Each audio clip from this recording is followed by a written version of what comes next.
ओम श्री राधा कृष्णाभ्याम नमः। राधिका कृष्णौ वंदे आत्मा कलेवर रूपिणौ याभ्याम विना न वर्तन्ति जगताः माया विनिर्मितम्। प्यारे सज्जनों, अब हम आप लोगों को ये बताएंगे कि जीव को मुक्ति कैसे मिलती है। जीवात्मा जो धरती पर जन्म ली है, चाहे जिस जोनि में, ये कोई ज़रूरी नहीं कि वो मानव जोनि में जन्म लिए हो। यहाँ पर 4 प्रकार की जोनियाँ हैं: अंडज, पिंडज, स्थावर और उखमज। इन चारों प्रकार की जोनियों में जीवात्मा आके जन्मती है। अपने आयु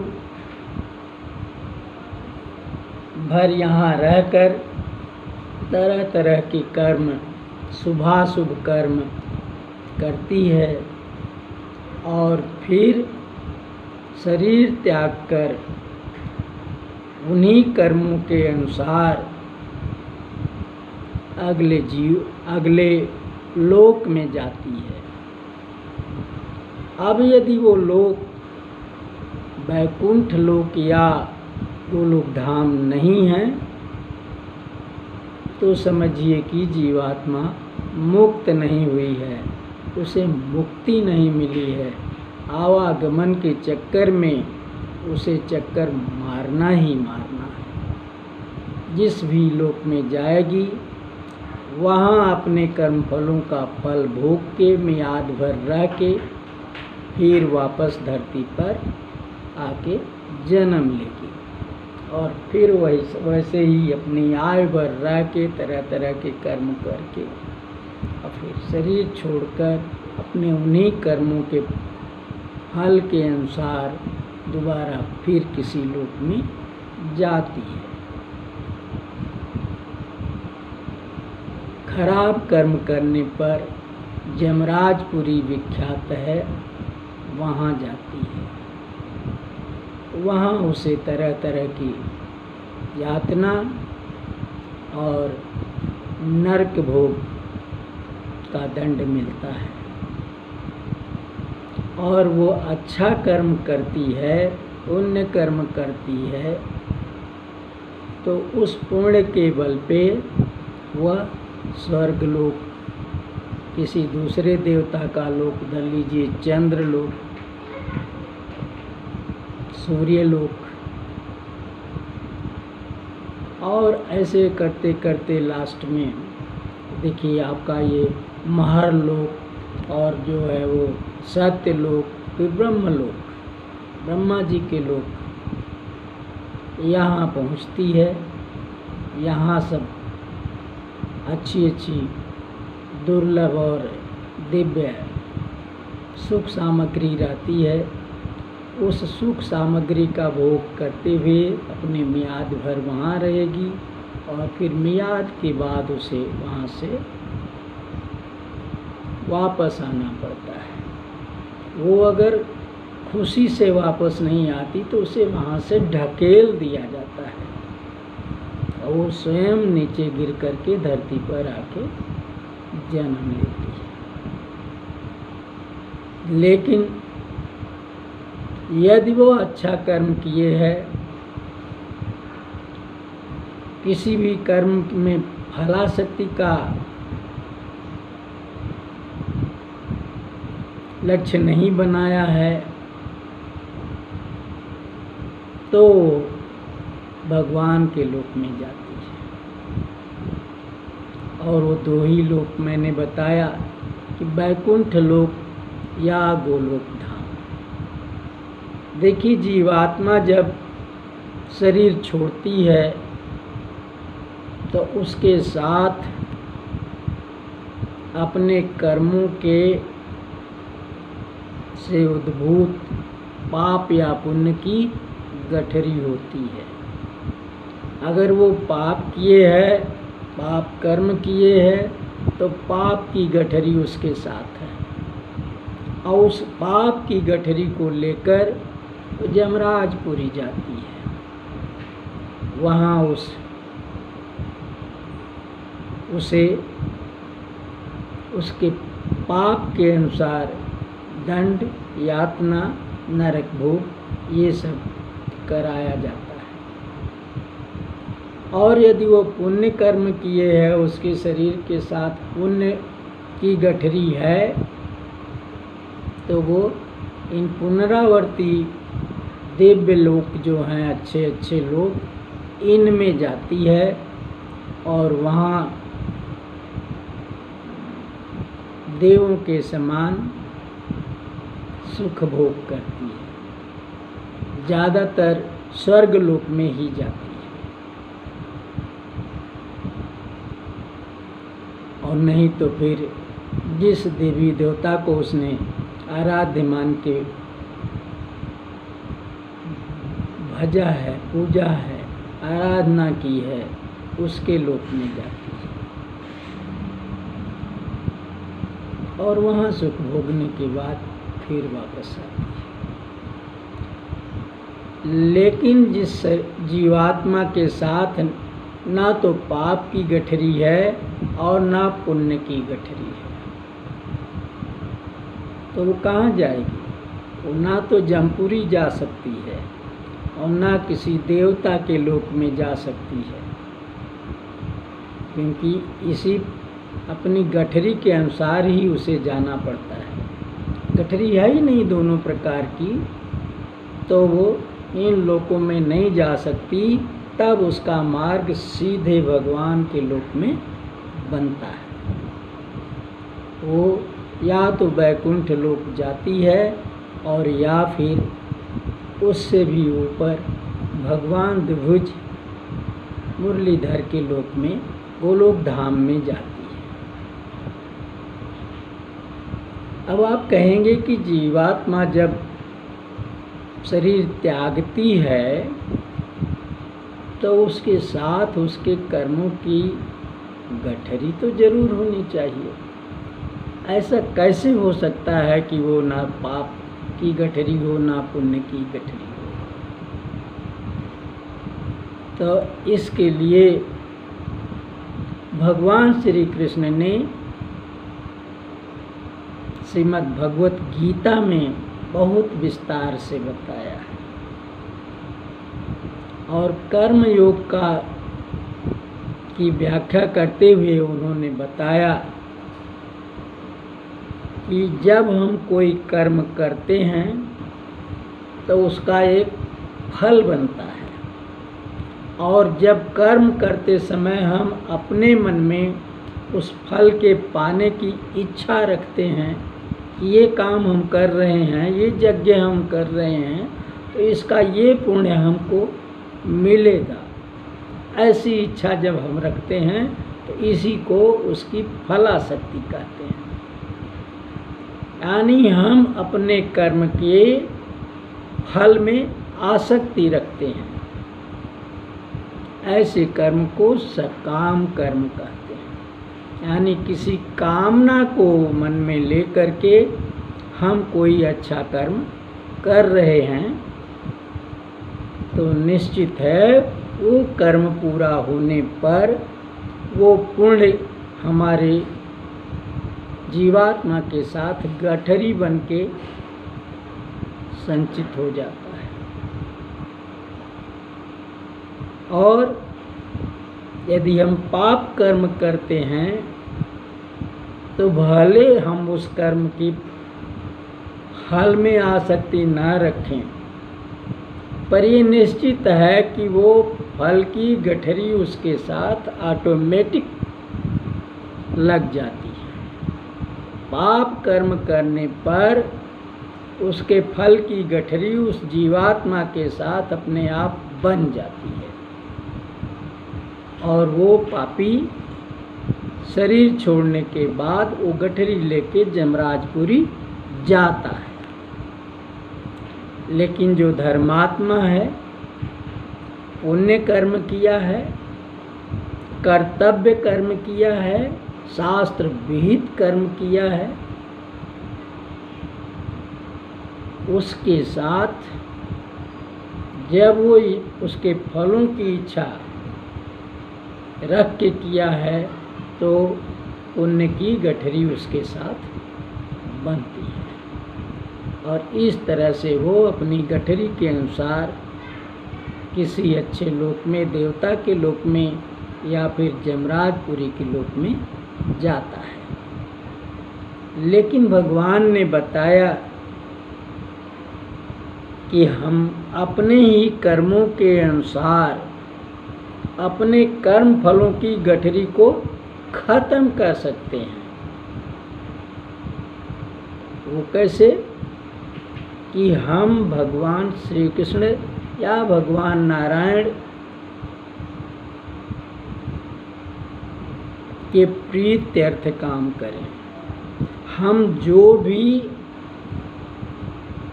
पहली बात तो पाप कर्म करे ही ना, ताकि उसकी गठरी हमारे साथ ना जुड़े, और पुण्य कर्म करें उसके फल में आसक्ति ना रखें, निरासक्त रहें।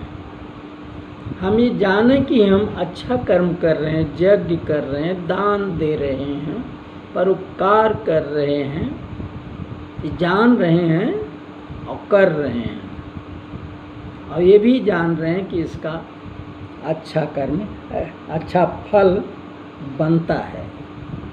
लेकिन हम अपने मन को रोककर उस फल के प्रति कोई लगाव न रखें, किसी तरह की इच्छा न करें, आशा न करें कि हमें ये फल मिले या मिलेगा तो हम इसको लेंगे।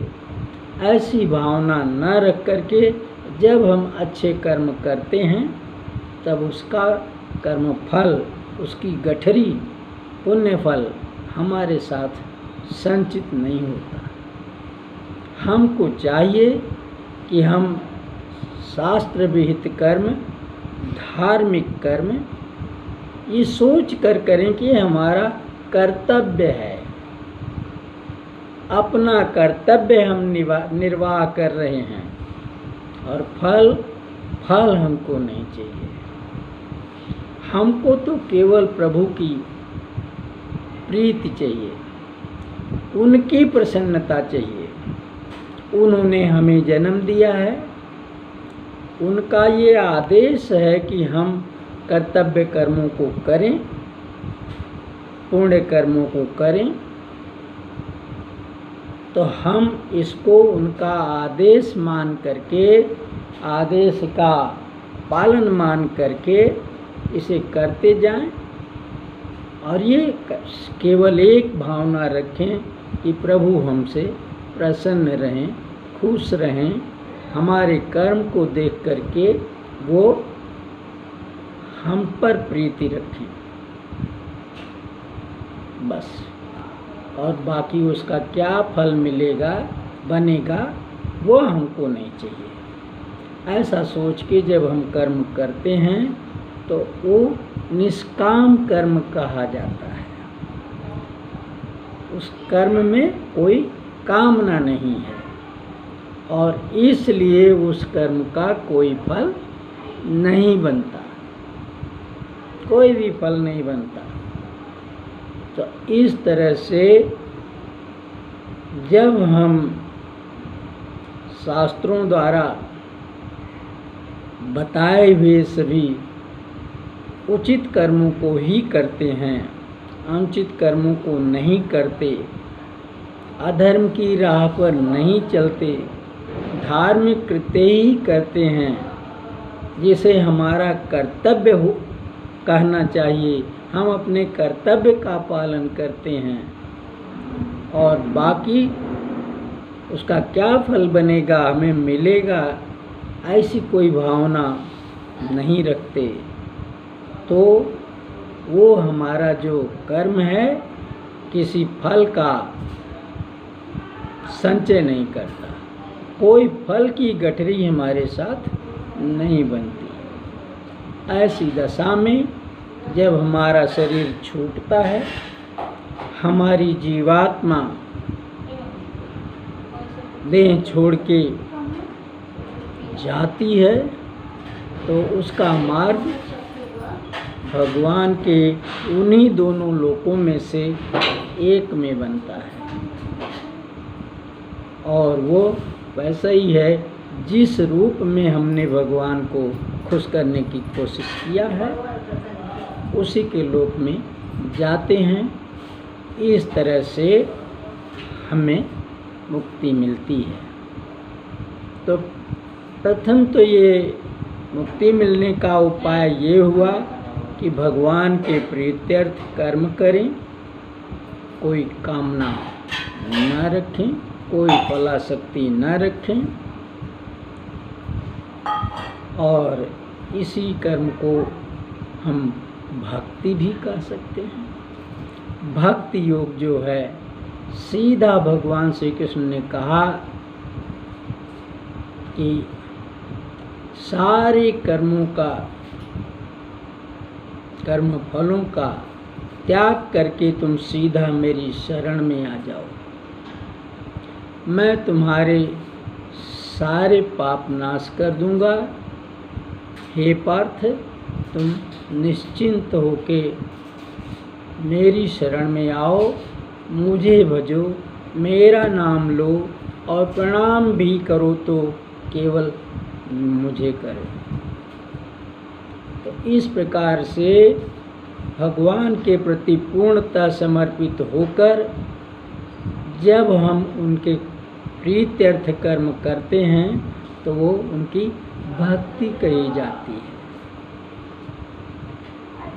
इस कर्म के जरिए हम मुक्त हो सकते हैं। दूसरा है, भगवान ने बताया अगर ऐसा ना कर सको, अपने मन को अचल स्थापित हमारे अंदर ना कर सको, तो अपने जो कर्म करो उसके कर्म फलों में आसक्ति न रखो। ये भी ना कर पाओ तो अपने उन कर्म फलों को मुझे सौंप दो। ये भी ना कर पाओ तो तुम जो है वो अपने उन कर्मों में कर्तापन के भाव को त्याग दो। ये जो है समझो कि ये कर्म मैंने किया ही नहीं, ये भगवान ने किया है। तो इस तरह से भी मेरा यजन हो जाएगा और तुम सीधा मुझसे मिल जाओगे। तो प्यारे सज्जनों, इस प्रकार से हम मुक्त हो सकते हैं। ये हमारे जीवन का परम लक्ष्य है। हमें इसे ग्रहण करने के लिए उपाय करना चाहिए, अन्यथा हम इस भाव चक्कर में दुख भोगते भोगते उबिया जाएंगे और दुख समाप्त नहीं होगा। अब बात ये आती है कि मुक्ति कितने प्रकार की होती है, मुक्ति कैसे मिलती है ये तो मैंने आपको बता दिया। तो मुक्ति कितने प्रकार की होती है इस पर भी प्रकाश डाला जाएगा। प्रथम तो मुक्ति यही है कि भगवान के लोक में चले गए तो बस मुक्त हो गए, लेकिन वहाँ जाने वाले अलग अलग वादा पाते हैं। ऐसे भगवान अपने लोक के मालिक हैं और उनका जितना ज़्यादा प्रेम हम पा सकें, उनकी कृपा पा सकें, वो हमको जितना मान सकें उतना ही हमारा पद ऊंचा होएगा। और यदि हम उनकी कृपा से दूर रहे तो वो पद हमारा निम्न कोटि का होएगा। इसीलिए मुक्ति को 4-5 भागों में 6 भागों में बांटा गया है। प्रथम तो जो भी जीवात्मा भगवान के लोक में चली गई वो मुक्त हो गई, उसकी मुक्ति को सालोक्य मुक्ति कहते हैं। सालोक्य का मतलब उस लोक वाली लोक में चली गई। जैसे जितने पापी हैं, दुराचारी हैं, वो अधर्मी इतना अधर्म किए कि कोई उनको मार नहीं पाया, तो भगवान ने अवतार लिया और उनका वध किया। तो भगवान के हाथ से मरने के नाते वो मुक्त हो गए, वो चले गए उनके लोक में। लेकिन भगवान का प्यार वो नहीं पा सकेंगे, चले जाएंगे। वो बहुत बड़ा लोक है, किसी कोने में दास्ता करेंगे, नौकरी चाकरी। जैसे गोलोक धाम में गए तो चलो झाड़ू लगाओ, गायों का गोबर उठाओ, ये सब काम जो है वो कूड़ा करकट बहाओ, ऐसा जो काम उनको मिलता है। बाकी भगवान के दरबार में बैठ के उनको निहारो, उनकी कृपा पाओ, ये उनको उपलब्ध नहीं होता। तो इस तरह से जो किसी दूसरे कारण से बिना भगवान में प्रीति लगाए चला गया है, मुक्त हो गया है, उसकी मुक्ति को सालोक्य मुक्ति कहते हैं। दूसरी जीवात्मा एक वो होती है कि वो यहाँ की शरीर छोड़ के भगवान के लोक में गई और भगवान की देह में समा के भगवान हो गई, एक रूप हो गई भगवान से। फिर वो कहीं दिखाई नहीं दे रही है, वो स्वयं भगवान बन गई। ऐसी मुक्ति को सायुज्य मुक्ति कहते हैं। पर भगवान के सच्चे भक्त इस मुक्ति को नहीं पसंद करते। वो नहीं चाहते कि हम भगवान बन करके भगवान में समा के रह जाएं। उनकी तो लालसा ये होती है कि हमारी अलग शरीर हो और हम भगवान की सेवा में रहें, उनकी कृपा हमें मिलती रहे, वो हमारी आँखों के आगे रहें, उनके दरबार में हमें बैठने को मिले, उनकी छवि निहारें। और अगर वो इतनी कृपा और करें कि मुझसे टहल वहल लिया करें, थोड़ा बुला के किसी काम में लगाएं, तो ये दास्य नाम की मुक्ति, ये तो बहुत प्यारी है, ये मुझको मिले। तो भगवान के बड़े भक्त, सच्चे भक्त इस मुक्ति को चाहते हैं। वो ये नहीं चाहते कि मैं भगवान की देह में समा के और भगवान हो गया, कोई टहल नहीं करना, अब तो मैं खुद वो हो गया हूँ। नहीं, ये दूसरी मुक्ति कही गई। अब तीसरी मुक्ति ये होती है कि वहाँ पहुँच करके जीवात्मा एक दिव्य शरीर पाती है, चाहे वो भगवान का पार्षद ही हो जाए, और भगवान के ऐश्वर्य भी उनमें आ जाते हैं, कुछ उन ऐश्वर्यों से युक्त हो जाती है। ऐसी मुक्ति को साष्टी मुक्ति कहते हैं। और चौथे प्रकार की मुक्ति है सारूप्य मुक्ति। वहाँ जाकर के जीवात्मा भगवान के स्वरूप का रूप पा जाती है। बिल्कुल भगवान की शरीर जैसी शरीर मिलती है, उसी तरह के हाथ पैर, रंग, आँख, मुंह, कान, सब कुछ, सारी इच्छा भी उनकी भगवान की वो उस देह में रहती है। उनके रूप में वो वहाँ का निवासी होके रहता है। ऐसी मुक्ति को सारूप्य मुक्ति कहते हैं। तो कै मुक्ति हुई? सालोक्य, सायुज्य, साष्टी और सारूप्य। अब एक मुक्ति और है, और वो मुक्ति है दास से। देखता हूँ जरा से।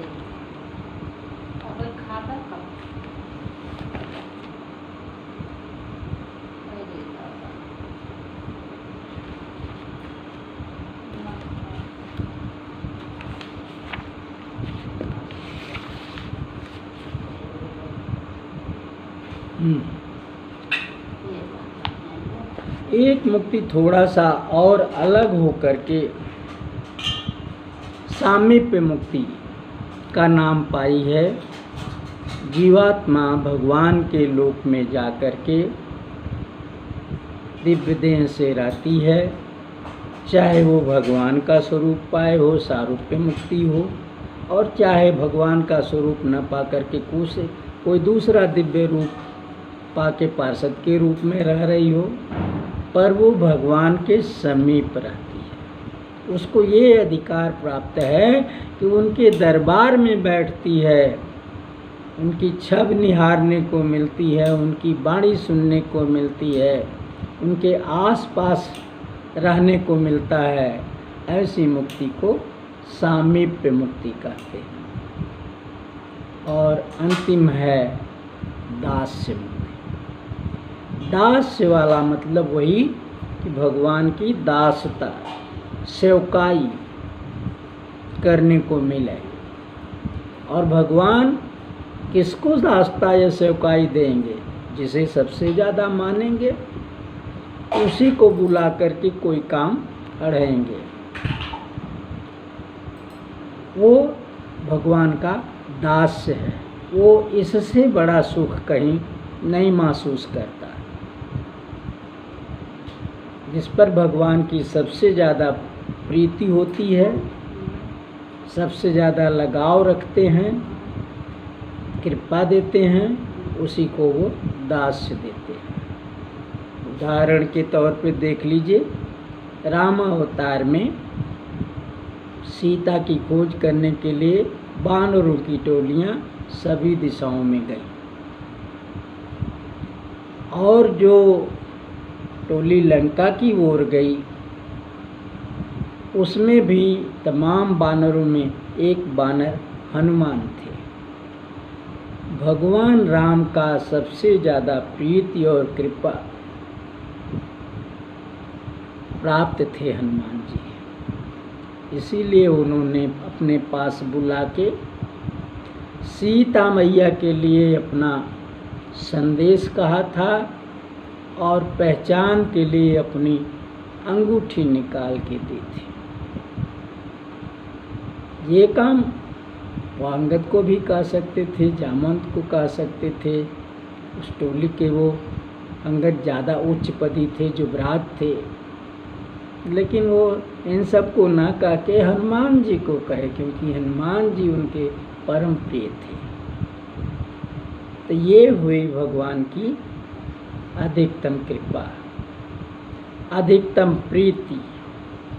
और हनुमान जी को जो है समझिए उनका दास्य प्राप्त हुआ धरती पर।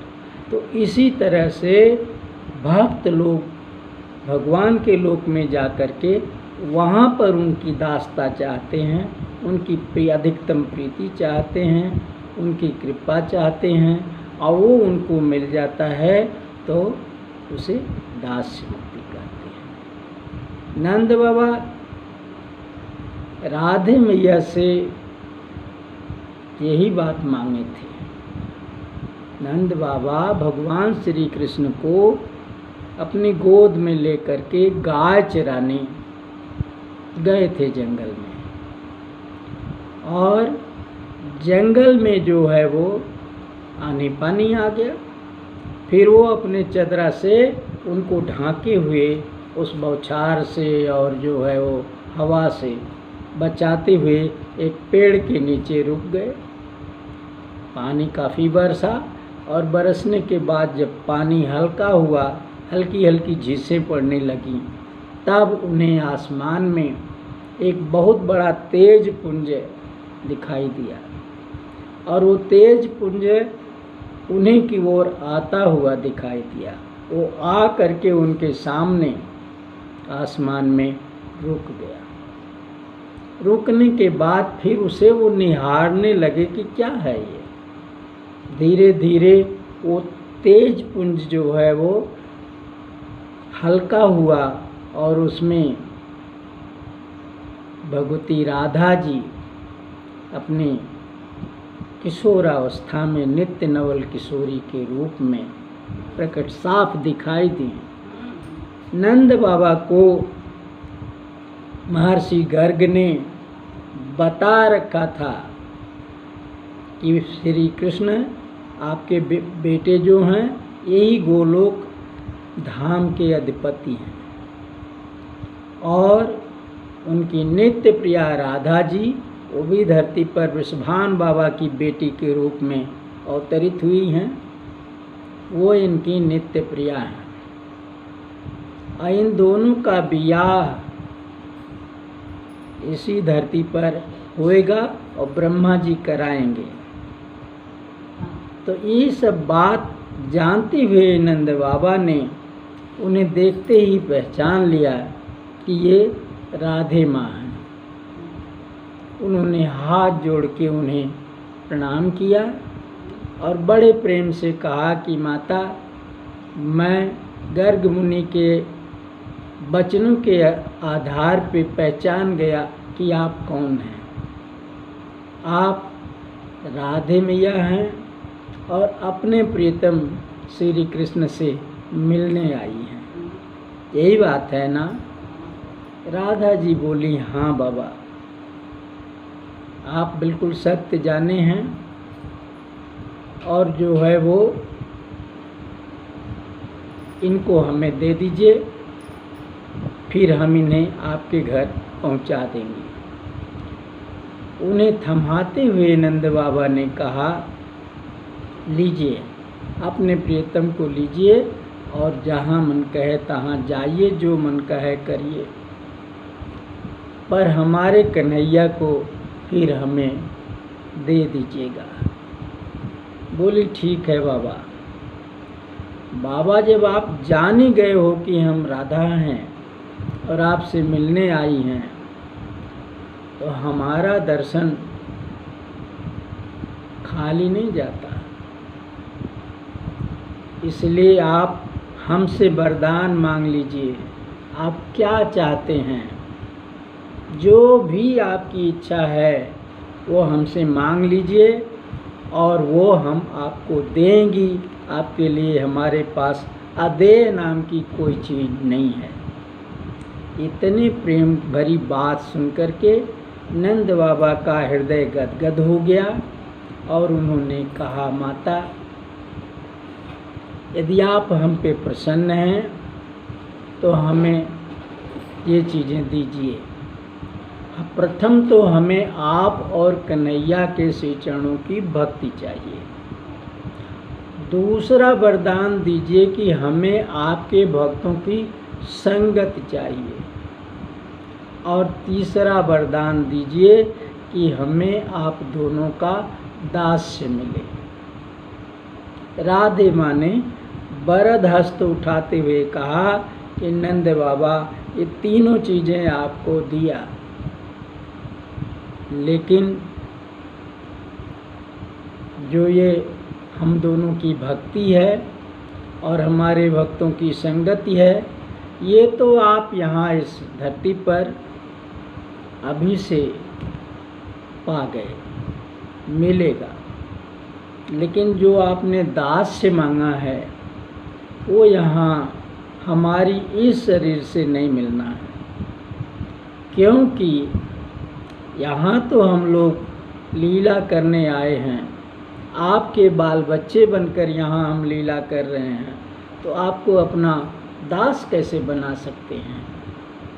इसलिए आप जब ये शरीर छोड़ करके हमारे साथ हमारे गोलोक धाम में चलिएगा, तो दास से आपको वहाँ मिलेगा। नंदराय जी बहुत प्रसन्न हुए और माता को प्रणाम किए। माता भगवान कृष्ण को लेके जंगल में चली गईं। वहाँ ब्रह्मा जी ने उन दोनों का ब्याह कराया, फिर वो उसी रूप में ला करके यशोदा मैया के पास पहुँचा गई। ये कहानी है कृष्ण लीला की, जो बहुत शार्ट में मैंने बता दिया। और मेरा कहना ये था कि जो सच्चे भक्त होते हैं, जो भगवान के परम भक्त कहे जाते हैं, वो अपनी मुक्ति में दास्य को सर्वोपरि रखते हुए दास्य मांगते हैं।